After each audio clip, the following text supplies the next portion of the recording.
33वां आदिवासी सांस्कृतिक एकता महासम्मेलन में देश के विभिन्न राज्यों से यहां उपस्थित हुए सभी पदाधिकारीगण, वडीलगण, माताएं, बहनें, युवान साथी, सबको मेरा जोहार नमन करता हूं, उल गुलाम जिंदाबाद करता हूं। सबको प्रकृति की जय, सबको भील प्रदेश की जय।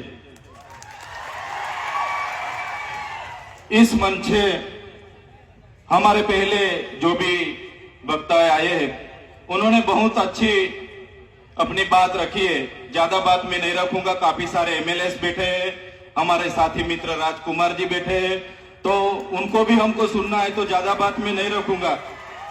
लेकिन साथियों, हमारा इतिहास गौरवशाली इतिहास रहा है। जब से ये धरती पे मानव सभ्यता का अस्तित्व हुआ, मानव सामाजिक और मानसिक शारीरिक मनुष्य का विकास हुआ, तब से आदिवासी इस धरती पर है। आदिवासी यानी आदि अनादिकाल से बसने वाला, उसको हम आदिवासी कहते हैं। तो इस मंच से मैं कहना चाहता हूं, आज आदिवासी को अलग अलग नाम से पुकारा जाता है, आदिवासी के नाम से अलग अलग योजना बनाई जाती है।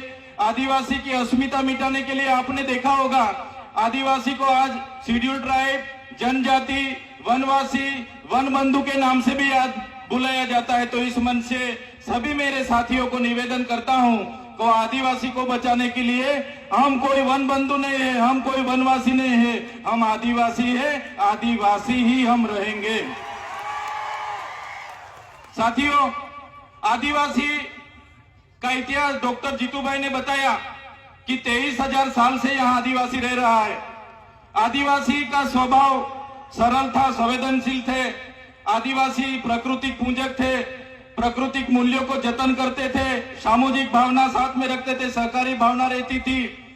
और हमारी संस्कृति, हमारी परंपरा, हमारी विधि, जो भी हमारी मरण विधि है, लग्न विधि है, हमारी जन्म की विधि है, सभी हमारे आदिवासी की अलग है।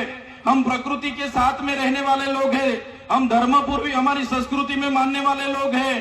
तो आपने देखा होगा, आगे की वक्ताओं ने बताया कि जब भी इस देश में नए नए धर्म आए, वो चाहे हिंदू हो, मुस्लिम हो, सिख हो, ईसाई हो, बौद्ध हो, जैन हो, सभी धर्म आदिवासी के बाद इस धरती पर आए हैं। और हिंदू जैसे धर्म ने तो हमारे समाज में आपको पता होगा कि वर्ण व्यवस्था प्रथा रखी थी कि भाई पहले ब्राह्मण होगा, बाद में क्षत्रिय होगा, वैश्य होगा, और शूद्र में हमारे लोगों को माना जाता था। हमारे आदिवासियों को 5,000 सालों से हमारी गिनती शूद्र में होती थी। हमको शिक्षा लेने का अधिकार नहीं था, हमको कहीं भी जाने का अधिकार नहीं था। बाद में आपने देखा होगा, इसी हालत में भी देश के आजादी में हमारे कई सारे स्वतंत्र सेनानी लड़े, हमारे क्रांतिकारी लड़े, हमारे पूर्वज लड़े। वो चाहे बिरसा मुंडा जी हो, वो चाहे खाद्य नायक हो, वो चाहे टट्या नायक हो, वो चाहे तिलका माझी हो, झलकारी बाई हो, सभी आज हमारे पूर्वजों को ये मंच से मैं याद करता हूं। और साथ ही साथ में गोरू गोविंद जी हो, या दलवाड़ा की क्रांति हो, या रूप सिंह नायक हो, सभी का एक सपना था कि जब भी आदिवासी को स्वतंत्रता मिले तो आदिवासी स्वावलंबित होना चाहिए, आदिवासी स्वतंत्र होना चाहिए और आदिवासी का जीवन शोषण मुक्त होना चाहिए। लेकिन देश की आजादी के बाद भी जो सभ्य संस्कृति के लोग जो शासन में आए, जब भी अपने समाज को जो सुसंस्कृत मानने वाले लोग आज देश के शासन में आए, देश में संविधान लागू हुआ। संविधान का आमुख कहता है कि ये देश का संविधान, हम भारत के लोग ये देश के संविधान के तहत हमारे देश के लोगों को हम समानता, स्वतंत्रता और बंधुता देते हैं। लेकिन आज भी आदिवासी को समानता नहीं मिली, आज भी आदिवासी को स्वतंत्रता नहीं मिली, आज भी आदिवासी को दूसरी कास्ट में बंधुता नहीं मिली।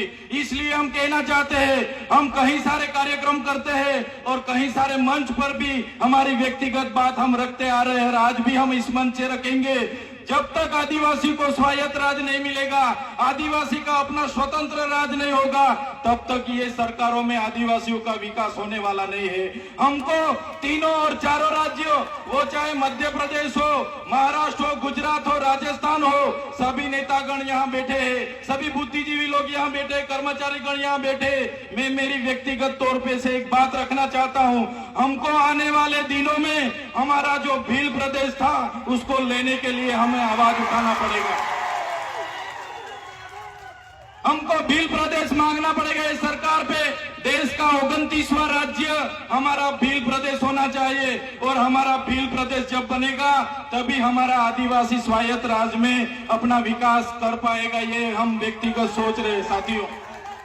आपने देखा होगा देश के आजादी के बाद हमारे पूरे देश में 8% आदिवासी है। हमारे अनेक राज्यों में बटे हुए हैं, बंद के नाम पर, खदानों के नाम पर, जीआईडीसी के नाम पर, जीएमडीसी के नाम पर, कॉरिडोर के नाम पर, सेंचुरी एरिया के नाम पर हमारे आज भी पूरे देश में 1,80,00,000 से भी ज्यादा आदिवासी अपने गांव, अपने समाज, अपने संस्कृति, अपनी प्रकृति के साथ छीन बीन होके आज बेघर हो गए, बेवतन हो गए, आज बेबस हो गए। साथियों, हमें विकास से ऐतराज नहीं है, हमें विज्ञान से ऐतराज नहीं है, हमें ये सरकारी तकनीकों से ऐतराज नहीं है, लेकिन जब भी विकास की बात आती है हमारे आदिवासियों को वहां से विस्थापित किया जाता है। वो चाहे बांध हो, खनिज हो, जीएमडीसी हो, जीआईडीसी हो, कुछ भी प्रोजेक्ट नहीं आते, हमारे आदिवासी को टारगेट किया जाता है। और हम जब भी सरकार के खिलाफ आदिवासियों के लिए आवाज उठाते हैं तो ये सत्ता में बैठे हुए लोग पुलिस का दुरुपयोग करके, उनके सत्ता का दुरुपयोग करके हमारे जैसे युवाओं को दबाने के लिए जेलों में डालते हैं। हमारे जैसे युवा जो खुद क्लास 2 ऑफिसर था, क्लास 2 ऑफिसर की अपनी गवर्नमेंट जॉब छोड़ के समाज की लड़ाई के लिए हम आए, और समाज के लिए लड़ते लड़ते आज ये सरकार ने फर्जी एफआईआर 19 जितनी एफआईआर हमारा पर कर दी, और काफी सारे नेता हमारे समाज के ही है, वो शासक पक्ष में है, फिर भी हमारे जैसे युवाओं को आगे बढ़ने नहीं दे रहे। हमारे जैसे युवाओं को कैसे गिराया जाए वो हमारे ही नेता सोचते हैं। तो इस मंच से मैं कहना चाहता हूँ, हमारे पूरे देश से, विभिन्न राज्यों से लाखों आदिवासी माताएं, बहनें, वडीले, युवा साथी यहाँ आए। आने वाले दिनों में हमको आदिवासी की अस्मिता बचाने के लिए चिंतन करना होगा, हमारे लोगों की शिक्षा की चिंतन करना होगा, हमारा लोगों के जो जड़ जंगल जमीन के अधिकार छीने जा रहे उनका चिंतन मनन करना होगा। आज तक हमारा संवैधानिक अधिकार लागू नहीं हुआ, वो चाहे अनुसूची 5 हो, वो चाहे पैसा एक्ट हो, वो चाहे तोड़ते डबल की बात हो, आज भी आदिवासी की ग्राम सभा की सत्ता नहीं मिली, आज भी रूढ़िगत ग्राम सभा का परवानगी नहीं लिया जा रहा है। ये सभी बातों को आज के इस मंच से हमको सबको चिंतन मनन करना पड़ेगा। और सभी साथी यहाँ पे आए तो ये आदरणीय मंच से जो भी बात रखते हैं उसको लेके हमारा हर संदेशा, हर उपदेश हर एक काम में पहुंचना चाहिए। यही बात मैं रखूंगा। समय ज्यादा नहीं है, काफी सारे वक्ता है, लेकिन ये मन से इतना जरूर कहूंगा कि हम व्यक्तिगत तौर पे मानते हैं सरकारें आएगी जाएगी, पार्टियां बनेगी बिखरेगी, संगठन बनेंगे बिखरेंगे, हम सभी लोग धर्म संप्रदाय में कहीं भी बटे हुए हैं, तो आदिवासी को पहले आदिवासी के तौर पर एक होना पड़ेगा, तभी अपने आदिवासियों का विकास होगा। यही बात रख के सबका धन्यवाद करता हूं, सबको जोहार करता हूं, और आखिरी में जय भील प्रदेश के नारे से मेरा वक्तव्य पूरा करता हूं। जय भील प्रदेश, धन्यवाद।